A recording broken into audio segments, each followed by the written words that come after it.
Amen. We human beings are not too good at reading the signs. Gary Larson, the creator and illustrator of Far Side cartoons, has a cartoon that makes this point. In it, there is a somewhat needy, nerdy-looking boy who's trying to enter the Midvale School for the Gifted. He's carrying a book under one arm and leaning with his other arm, with all his weight against the door, straining, trying to push open the door.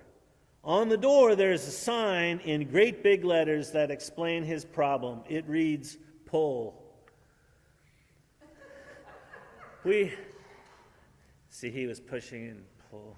Never mind.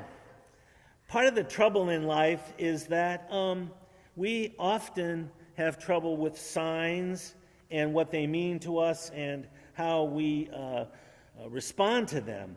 We're not too good at reading the signs, and that's me attempting to open the packages sometimes that are filled with food. You know, the kind that are resealable. Sometimes I take the scissors and I cut below the resealable part, and then I got to get these baggies, and so then I have to mark the baggies, and it goes past that. I want to meet the person sometime who invented saran wrap or all the other plastic things. It works good the first time when you pull it out and you pull it across, and from then on it's all crinkled for me. And so I just can't use that stuff. And it's interesting, even with small items like Band-Aids, that's a sign in itself. At the top it says, pull along the perforated part. And then you're supposed to be able to pull down, and then the Band-Aid should just magically come out. Not for me.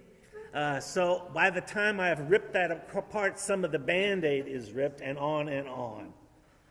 That's the way it is for me, and sometimes for you and I when we allow signs to take us over. Jesus dealt with people like us. He performed many, many signs and miracles of healing and restoration.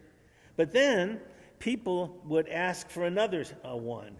Even when Jesus was dragged before King Herod, Luke tells us that Herod was kind of excited to meet Jesus because he wanted to see miracle after miracle after miracle. Seemingly, everybody who met Jesus in the Gospels wanted some kind of a sign, but they got the one they didn't seem to be able to really react to it and respond to it.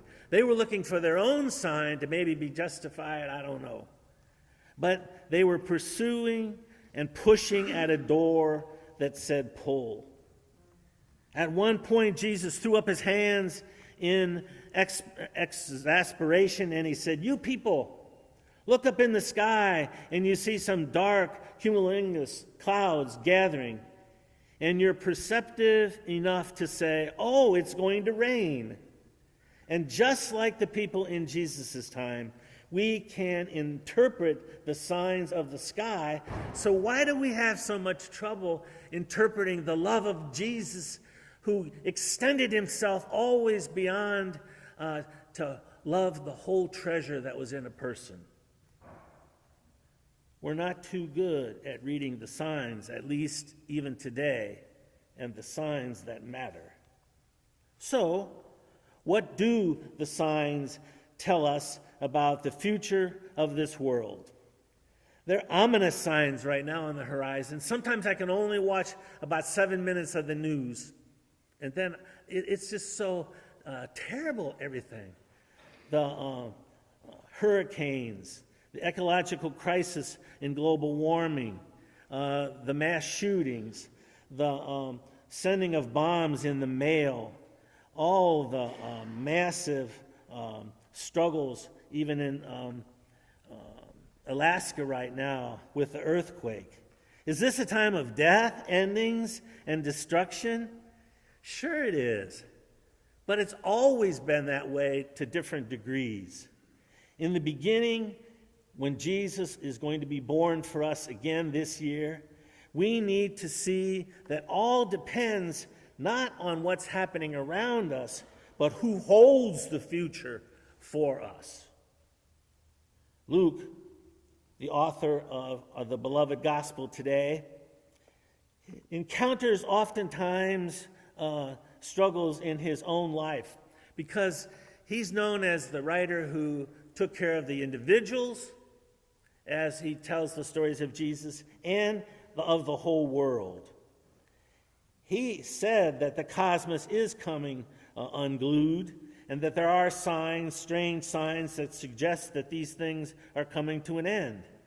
This is apocalyptic, it's called, literature, and it means that we need to sometimes talk about the endings of life instead of just skipping over those tough things and kind of having a saccharine faith which just says smile and you'll love Jesus. There's nothing wrong with smile and you'll love Jesus, but it's deeper than that. Amidst that, how do we handle our fellow citizens in Puerto Rico? How do we handle the street people so close to our church? How not handle in a way with our hands, but how do we care? How do we see people again? That's the key in Advent. Today, in this great time of rising and falling, destruction and struggles are there.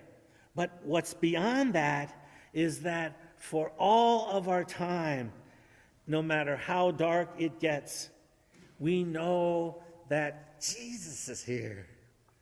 He is not just some saccharine antidote, but he helps us through our life. I've heard so many people say to me over the years as a pastor, how can you get by if you don't have any faith? I don't know how to answer that. I also know that when we struggle, sometimes our faith increases and we begin to really understand what life and reality is about.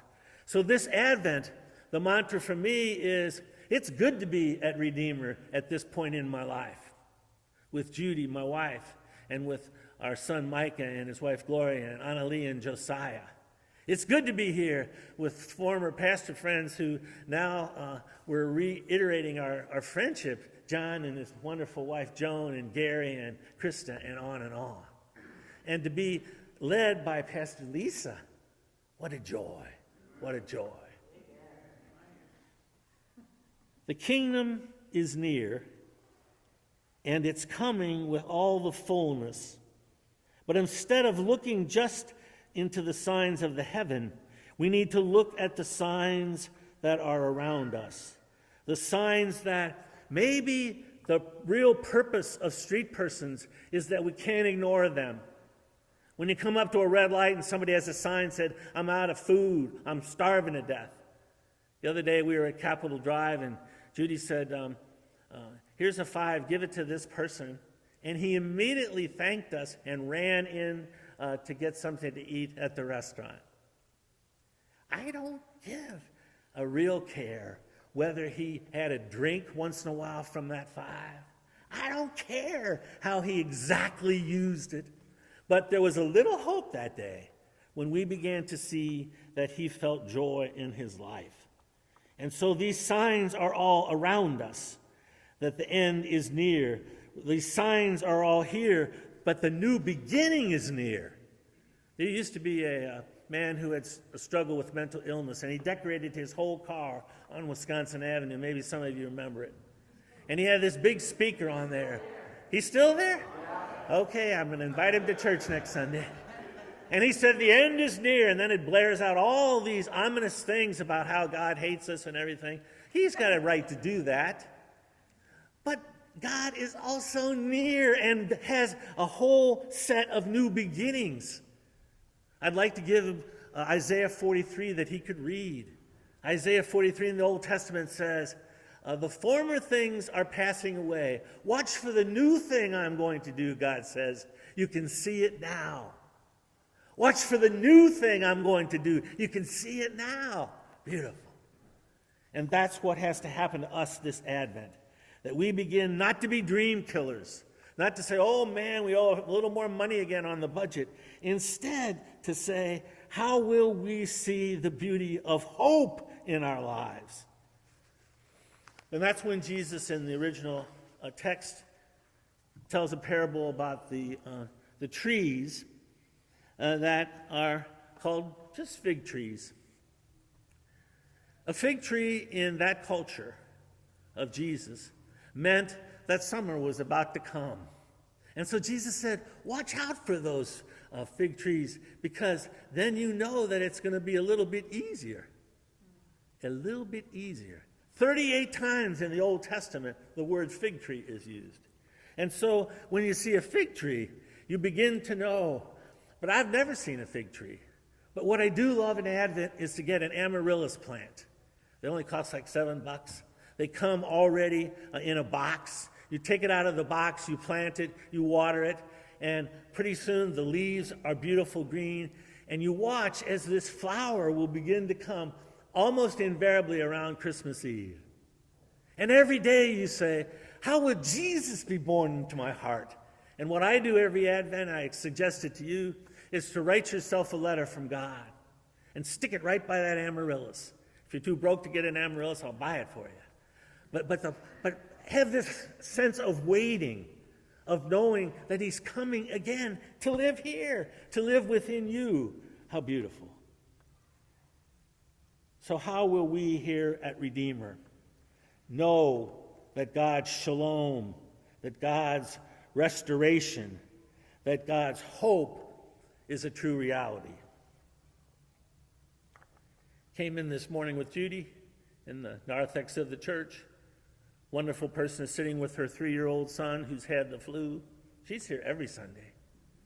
Comes from the women's shelter. And as I greeted her and she greeted me, when I met Pastor Lisa said, oh, she's going to join the church. That's a new beginning. When our wonderful organist and piano player Meredith is sick, but we remember her when her son Austin, as he was baptized and presented to the congregation a few weeks ago.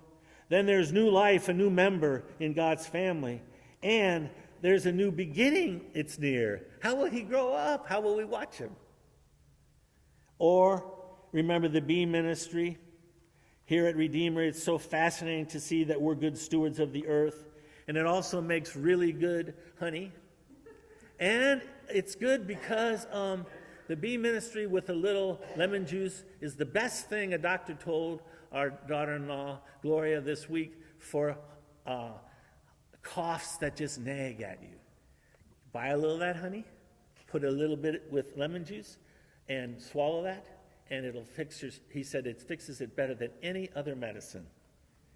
A new beginning is here too, when we understand that somebody is there in the narthex almost every Sunday, and her name is Dorothy, and she hands us a bulletin, and I give her a hug, and she gives me a hug. But there's more to Dorothy than just handing out a few bulletins. Dorothy lost her sister in death, and the church was filled at funeral. Pastor Lisa did a beautiful job of relating to people who often have stayed away from the church. But she affirmed the people. And very shortly after that, who was back in the narthex? Dorothy. Passing out the bulletins to us. What a great thing. That's a new beginning when you see people not caving in when things happen like death, when things happen. Joan has a terrible struggle. Part of her top vertebrae cracked. And so that's why she's wearing the brace. But she's sitting here reading. Do you get it? Do you get it? She could have stayed home. She could have said, John, just go and worship for me. But no, she brought herself here. That's the new beginning that we need to look for.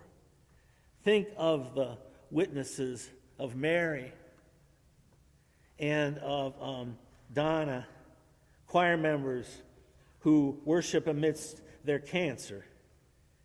And they're not dying of cancer, they're living with it. They're not dying with it, they're living with it. Or think at the church when 2 students next Sunday will be their last because of their session at Marquette coming to an end. And they're teaching the children right now. And those two women students, they know a beginning is near because they didn't just say, we want to come here and sit down and be kind of not noticed by anybody, but they offered that they could teach to Pastor Lisa. But are we aware that all those are new beginnings? This isn't a dead church barely hanging on. This is a place where hope abides. And where hope abides, there Jesus is. And he wants to come here for Advent. There's no for sale sign on this lawn. And there will never be, because this church will remain until Jesus comes back. The world is filled with signs for people, often signs that say dead end or under construction. But we know that the signs that God gives us are each other. Yes. Once the star came and led the wise men to the king and wanting to know where Jesus was born, then the star disappeared. Did you ever think of that? It isn't in the sky anymore, hanging over Bethlehem, over Jerusalem, because the star went back, because now you and I are the stars. Humble stars, servant stars, but stars who have a sign. And if we keep affirming each other, if we keep saying, this is the way, the new beginnings are near because they're in us, then we have the best Advent of all. Amen. Amen. Now may the peace of Jesus, which passes all human understanding, keep your hearts and mind in him. Amen.